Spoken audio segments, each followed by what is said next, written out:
Holland, no shots, and 0.00 xG yesterday. So that means he did nish. He did nothing. He was awful. And he was made awful by our incredible defense. And Manchester City also had 4 shots against Arsenal, their lowest ever tally in a league game under Pep Guardiola. So it wasn't just that shut down Holland.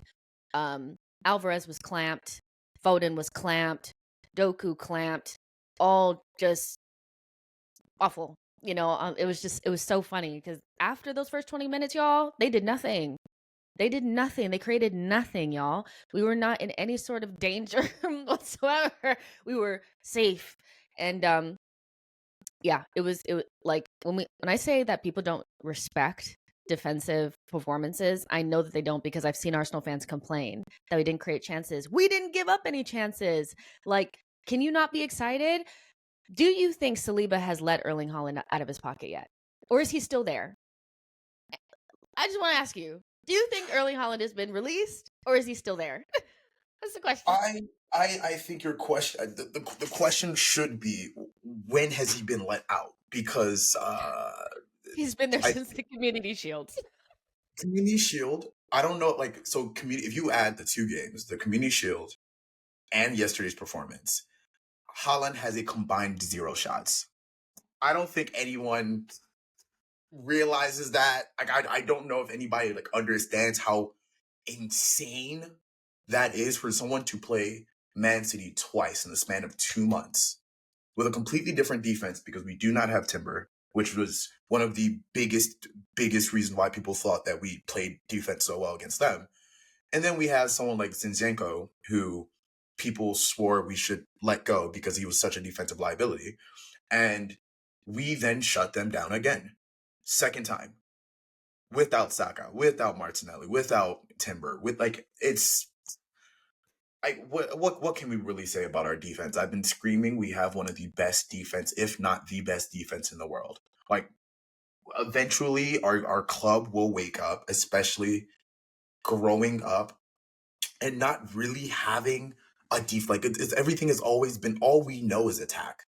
As Arsenal fans, we believe that good football means attacking football. And then when I try to explain, hold on, defense is good too. Everyone's like, no, that's not why we spend money. We don't spend money to play defense. We don't spend money to win duels. We don't. And it's like, well, we do to do. win titles. We do. So I'm not shocked nor surprised, only because Arteta is a defensive coach. The sooner people realize that, the sooner people will sleep better at night. But where have they been? He's been a defensive coach since he's been here, and that's been his prime objective. So I love it. I love it. The only thing I'll pull you up on is that, like, Emirates era Arsenal fans only know attack. Yes. Sorry. People my age, a little bit older, we remember 1-0 to the Arsenal. Okay, like, that was the business, and we were a very good defensive side.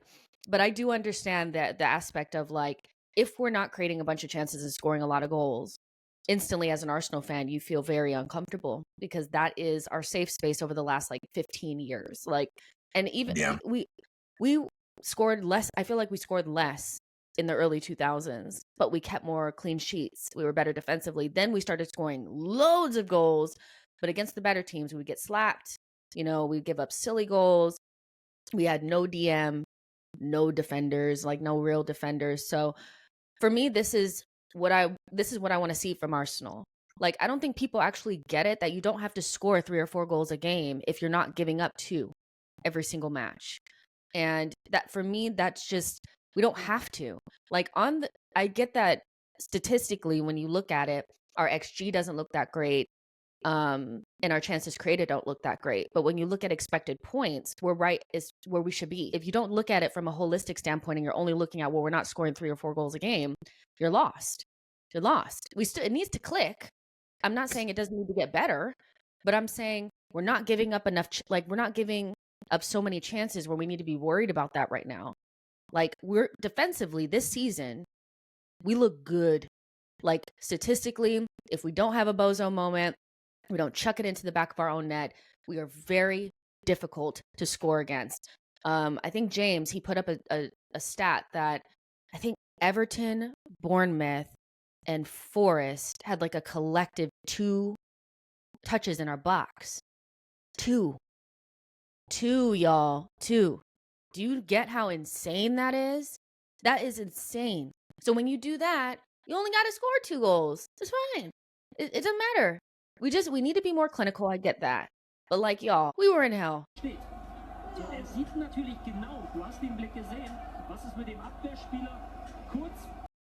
How can you not be excited?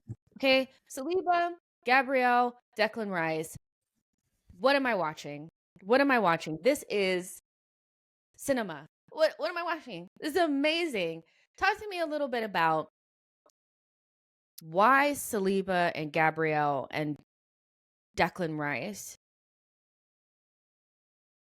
how they have transformed us from a team that had a soft underbelly and was easy to score against to a team that defensively is so solid.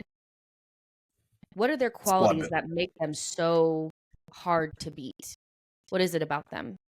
Frame mixed with athleticism, mixed with the understanding of the game. Like, I feel like, oh man, when I want to say lucked out, like it's just like it's like everything kind of just fell together for us. Like to have the frame that they have, but to be as technically gifted as specifically Saliba.